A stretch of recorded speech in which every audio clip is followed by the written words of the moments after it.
और इस पूरे बजट को हमने सुना, देखा।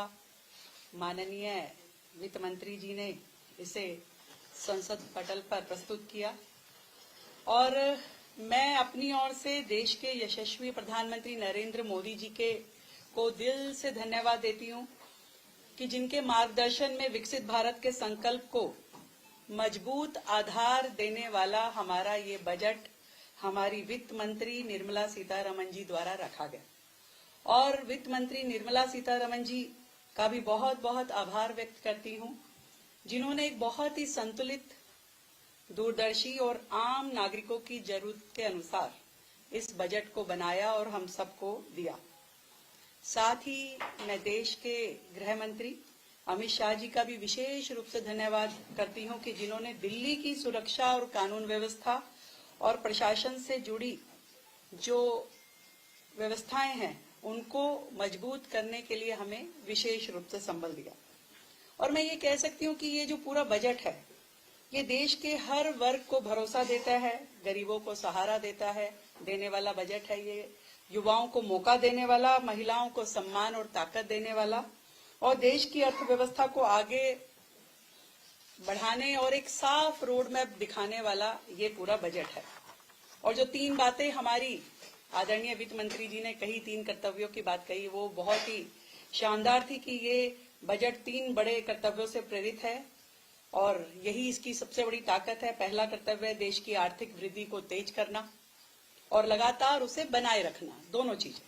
दूसरा कर्तव्य है कि लोगों की आकांक्षाएं पूरी करना और लोगों की, परिवारों की क्षमता बढ़ाना ताकि हर नागरिक देश के विकास में भागीदार बन सके। और तीसरा कर्तव्य जो आदरणीय प्रधानमंत्री नरेंद्र मोदी जी का विजन है, उनका मंत्र है सबका साथ और सबका विकास। इस विजन को सही मायने में जमीन पे उतारने के काम इस बजट ने किया ताकि हर परिवार, समुदाय इनको साधन भी मिल सके और अवसर भी मिल सके। ये बजट मुझे पूरी तरीके से युवाओं के लिए, महिलाओं के लिए, मध्यम वर्ग सभी के लिए मौका देने वाला, अवसर देने वाला और भारत की प्रगति को एक नए आयाम तक लेके जाने वाला मुझे लगता है। और इस बात को भी मैं पूरे विश्वास के साथ कहती हूँ कि आज जो दिल्ली सरकार है वो केंद्र सरकार के साथ मिल करके बजट में दी हुई अधिकतम योजनाओं का लाभ ले सकते हैं। दिल्ली सरकार लगातार केंद्र के साथ मिल करके एक विजन, जो विजन 2047 है, विकसित भारत, विकसित दिल्ली, हम उस पर काम कर रहे हैं। लगातार केंद्र से संपर्क में रहते हुए हम अपनी परियोजनाओं के लिए फंड भी लेके आते हैं और हर योजना पे केंद्र के साथ मिलके काम भी कर रहे हैं हम। तो ये सारा का सारा जो बजट है इसमें हर एक एस्पेक्ट को जब मैंने देखा तो दिल्ली के लिए मुझे बहुत ही ये शानदार बजट दिखाई देता है, जिसमें रोजगार के भी अवसर हैं, डेवलपमेंट के लिए भी हमारे साधन हैं और पूरी तरीके से इस बजट को हम दिल्ली के हित में मानते हैं। बहुत ही शानदार लगा मुझे इस बजट में महिलाओं के लिए जो प्रोविजन रखा गया, विशेष रूप से हमारी लड़कियों के लिए जो हॉस्टल्स हैं। अब हर जिले में जब हॉस्टल बनेंगे तो लड़कियों को बेहतर एजुकेशन के लिए, अपने रोजगार के लिए अवसर मिल पाएंगे। अन्य राज्यों से आकर के भी लोग जिस राज्य में वो अपनी पढ़ाई करना चाहते हैं, रह करके काम करना चाहते हैं, उन्हें अवसर मिलेंगे। दिल्ली भी इसमें सहभागी होगा। ये एक बहुत बड़ा, मुझे लगता है कि देश को एक बूस्ट मिलने वाला है इस चीज से। युवाओं के लिए भी हमने देखा कि अनेक प्रकार की योजनाएं और एक तरीके से नेक्स्ट जनरेशन बजट इसको कहें तो कोई गलत नहीं है, जिसमें स्वास्थ्य पे, खेल पे, पर्यटन पे, हर चीज को रोजगार के साथ जोड़ा गया है। और इस बजट से कुल मिला के ग्रोथ भी मिलता है, सुधार भी मिलता है और जनता को राहत भी मिलती है। मैं जब इन सारे प्रोविजंस की बात करती हूँ तो विशेष रूप से कहना चाहूंगी कि इस बजट में जो हमें दिल्ली के लिए एलोकेशन मिला, जो 1348 करोड़ रुपए, उसके लिए भी मैं धन्यवाद देना चाहती हूँ। शासकी के अंतर्गत जो 3 राज्य, दिल्ली, पुडुचेरी और जम्मू एंड कश्मीर, इसके लिए पहले बजट हुआ करता था 6275 करोड़ रुपए। अब उसको बढ़ा के 15,380 करोड़ कर दिया गया है। तो ये तीनों राज्य जो लेजिस्लेचर वाले हैं, इनको इसका सीधा लाभ मिलेगा और दिल्ली इस पूरे लाभ में से अधिकतम लेके जाने का प्रयास करेगी। इसी तरीके से सेंट्रली स्पॉन्सर्ड जो स्कीम्स होती हैं केंद्र सरकार की, उसका बजट भी बढ़ाया गया है केंद्र द्वारा इन तीनों राज्यों के लिए। वो पहले 12,483 करोड़ हुआ करता था पिछले साल तक। अभी इस बजट को इस वित्तीय वर्ष में 13,611 करोड़ किया गया है। तो इसमें भी दिल्ली को पूरा लाभ मिलेगा अपनी सभी उन 82 सेंट्रली स्पॉन्सर्ड स्कीम्स के लिए जो दिल्ली में केंद्र के सहयोग से चलाई जा रही हैं। एक और जो डायमेंशन है उसमें भी हमें लाभ मिलेगा, सेंट्रली सेक्टर्ड स्कीम, जिसके अंतर्गत दिल्ली में 39 स्कीम्स ऑपरेट होती हैं। उसमें भी 232 करोड़ रुपए का फंड जो है 3 राज्यों को दिया गया है, जिसमें दिल्ली का पूरा शेयर रहेगा। मैं इस गृह मंत्री अमित शाह जी का बहुत धन्यवाद करती हूँ, जिन्होंने दिल्ली पुलिस का जो बजट है उसे 12,500 करोड़ किया है। और कहीं ना कहीं सेफ दिल्ली प्रोजेक्ट के नाते दिल्ली इस बजट के माध्यम से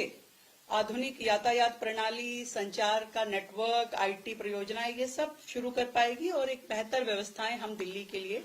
खड़ी कर पाएंगे। बहुत ही शानदार तरीके से दिल्ली में जो केंद्र सरकार द्वारा संचालित हॉस्पिटल्स हैं, उसका फंड भी लगभग 10,000 करोड़ कर दिया गया है, जिसमें AIIMS, Safdarjung, Ram Manohar Lohia, Lady Hardinge,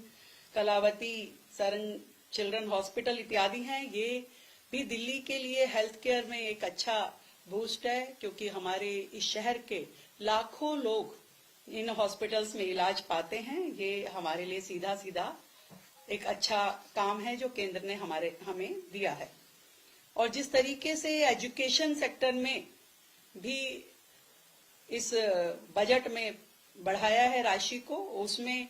school शिक्षा के लिए साक्षरता विभाग को जो फंड मिला है, दिल्ली के प्रत्येक स्कूल तक उसका लाभ पहुंचेगा। जो 5 यूनिवर्सिटी टाउनशिप्स जो कि इंडस्ट्री और लॉजिस्टिक कॉरिडोर्स के पास स्थापित होंगी, उसमें भी दिल्ली के बच्चे जुड़ सकेंगे। और हम कोशिश करेंगे जो हमारी नरेला में एजुकेशन हब हम बनाना चाहते हैं, उसको इस परियोजना के अंतर्गत लेकर के आए। जो हायर एजुकेशन में आईआईटी, एनआईटी, आईआईएम और अन्य यूनिवर्सिटियों को साधन मिल रहे हैं, उसमें भी दिल्ली की यूनिवर्सिटीज को, आईआईटीज को हमें लाभ मिल पाएगा और दिल्ली के लिए हम उसमें काम करेंगे। और बहुत ही शानदार योजना के माध्यम से, जिसका जिक्र मैंने अपने गणतंत्र दिवस के वक्तव्य में भी दिया था, जो ऑरेंज इकोनॉमी की बात माननीय वित्त मंत्री जी ने की और उसको मजबूत करने के लिए जो कदम उठाए हैं वो सच में काबिले तारीफ हैं। AVGC, animation, visual effect, gaming and comic, इस सेक्टर में काम करते हुए जो केंद्र योजना बना रहा है कि 15,000 सेकेंडरी स्कूल और 500 कॉलेजेस में कंटेंट क्रिएशन लैब्स जो स्थापित होंगी, हम इसमें दिल्ली के सेकेंडरी स्कूल्स और कॉलेजेस को भी जोड़ेंगे। और दिल्ली इस सेक्टर के लिए बेहतरीन काम करेगी, क्योंकि दिल्ली खुद एक इंडस्ट्रियल की बजाय सर्विस सेक्टर स्टेट है। तो हम चाहेंगे कि हमारे युवा, हमारे इस राज्य के स्टूडेंट इस फील्ड से जुड़ें और वो अपने लिए यहाँ पे बेहतर रोजगार ले पाएं। और इसी तरीके से शिक्षा और रिसर्च को बढ़ावा देने के लिए जो budget AI, centre for excellence, virtual lab और एडवांस रिसर्च प्रोग्राम्स के लिए रखा गया है, उसमें भी दिल्ली पूरा लाभ लेगी। और क्लाउड कंपनीज के लिए जो 2047 तक टैक्स की छूट देने का फैसला किया, ये एक बहुत बड़ा फैसला है और इससे भारत में डाटा सेंटर का बेहतरीन इस्तेमाल हो पाएगा और इस सेक्टर में लोगों का निवेश भी बढ़ेगा। दिल्ली में हम चाहेंगे कि इस योजना का पूरा लाभ लेते हुए हम दिल्ली को इसमें आईटी हब के नाते डेवलप करें और इस योजना को अपने यहाँ इसका पूरा लाभ भी लें। मैं धन्यवाद करना चाहूंगी साथ में पर्यावरण, वन एवं जलवायु परिवर्तन मंत्रालय का बजट भी इस साल बढ़ाया गया लगभग 1100 करोड़ रुपए और दिल्ली एनसीआर में इस बजट के माध्यम से पर्यावरण की समस्या को बेहतर समाधान देने में खर्च किया जाएगा और हम सब दिल्ली वासी इससे लाभान्वित होंगे। और ट्रांसपोर्टेशन की दृष्टि से जो 7 हाई स्पीड रेल कॉरिडोर्स बन रहे हैं, उसमें दिल्ली वाराणसी रेल कॉरिडोर हमें मिलना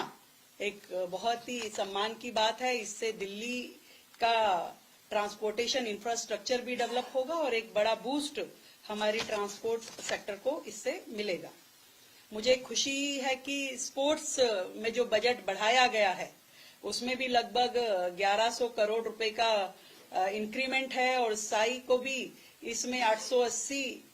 करोड़ की जगह जो पहले मिलते थे उसमें 917 करोड़ रुपए जो मिले हैं, वो हमारे स्टेडियम्स के रखरखाव के लिए, गेम्स को बूस्ट करने के लिए, स्पोर्ट्स पर्सन को असिस्ट करने के लिए खर्च होगा। तो दिल्ली के स्पोर्ट्स पर्सन भी और हमारे स्टेडियम भी इसमें रिवाइव होंगे और हम लोग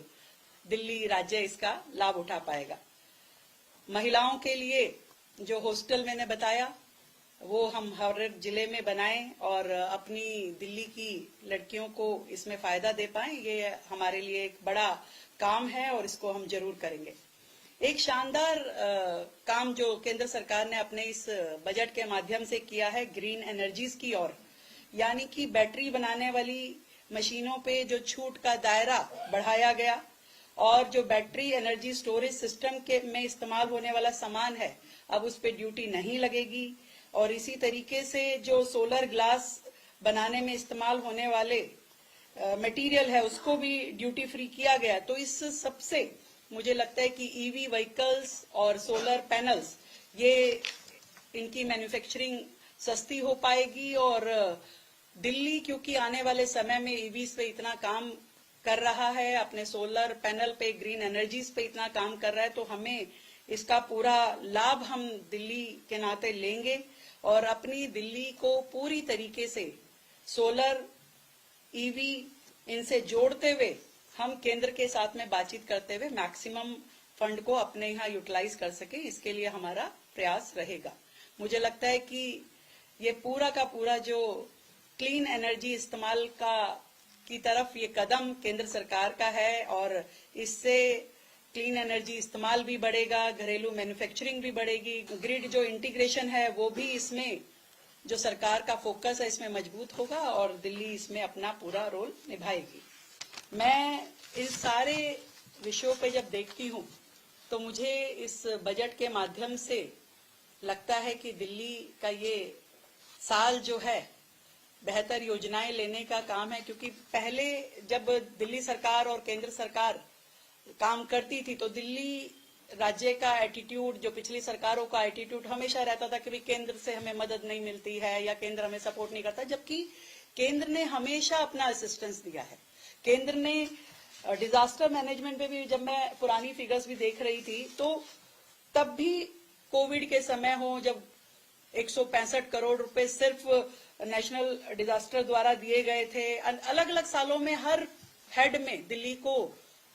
पैसा मिला, बजट मिला, परंतु दिल्ली राज्य उसे इस्तेमाल ही नहीं कर पाता था। यहाँ तक कि जो हमारी सेंट्रली स्पॉन्सर्ड स्कीम्स थी उनको लेने की तरफ कभी दिल्ली की पिछली सरकारों का इनिशिएटिव ही नहीं रहता था। पर हम दिल्ली की जनता को मैक्सिमम बेनिफिट मिले और दिल्ली की जनता केंद्र द्वारा दी गई हर राशि का उपयोग कर सके, इसके लिए सारी जितनी भी सेंट्रली स्पॉन्सर्ड स्कीम्स हैं या फिर हमारी सेंट्रली सेक्टर की जो स्कीम है उसका लाभ दिल्ली तक लेकर के आएंगे। और मैं तो ये भी कहना चाहूंगी कि केंद्र सरकार ने जो इस बार हमें पहली बार दिल्ली राज्य को पब्लिक बोरोविंग की जो फैसिलिटी दी है, जो परमिशन दी है, वो हमारे लिए एक लाइफलाइन है, जिसके माध्यम से हम 21,000 करोड़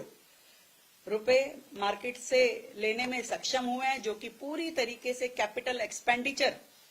के नाते से दिल्ली में काम आएगा। एक बहुत बड़ा बूस्ट है दिल्ली राज्य के लिए, क्योंकि हमें फ्लाईओवर, सड़कें, हॉस्पिटल, स्कूल, इंफ्रास्ट्रक्चर हर चीज पे काम करना है। तो ये एक बड़ा अमाउंट है जो केंद्र की मदद से हमें मिल पाया और इसके साथ हम काम कर रहे हैं। तो ये भी, इसके लिए भी मैं धन्यवाद देना चाहती हूँ अपनी केंद्र सरकार का, अपनी वित्त मंत्री जी का, माननीय प्रधानमंत्री जी का, जिनके सहयोग से दिल्ली में ये इतना बड़ा काम अब हो पाएगा। मैं कुल मिलाकर के इस पूरे बजट को विकास की ओर एक बहुत ही मजबूत कदम, जिसमें जब व्यापारियों के लिए मैं देखती हूँ एमएसएमई के सेक्टर में जो 10,000 करोड़ का फंड छोटे व्यापारियों के लिए रखा गया है,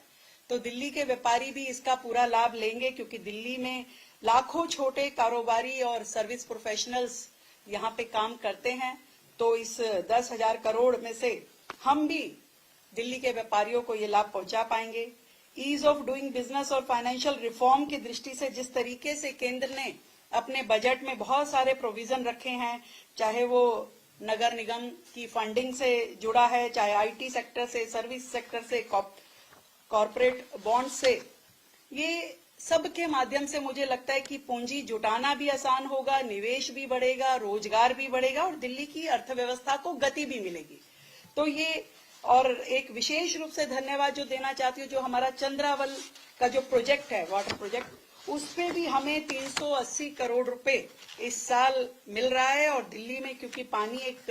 गंभीर समस्या है, तो इस 380 करोड़ के माध्यम से हम दिल्ली की लाखों लोगों को हम लाभ पहुंचा पाएंगे, पानी पहुंचा पाएंगे। और यही कहना चाहती हूँ कि केंद्र सरकार का धन्यवाद, जो दिल्ली के विकास को बहुत ही गंभीरता से लिया जिन्होंने, और दिल्ली सरकार के लगातार प्रयासों को, संवाद को, और पूरी तरीके से दिल्ली कैसे आगे बढ़े, देश की राजधानी दिल्ली में विकास हो, इंफ्रास्ट्रक्चर डेवलप हो, इसके लिए केंद्र का जो सहयोग है ये बहुत हमारे लिए महत्वपूर्ण है। मैं बहुत आदरणीय प्रधानमंत्री जी का, गृह मंत्री जी का और वित्त मंत्री जी का धन्यवाद करती हूँ दिल्ली की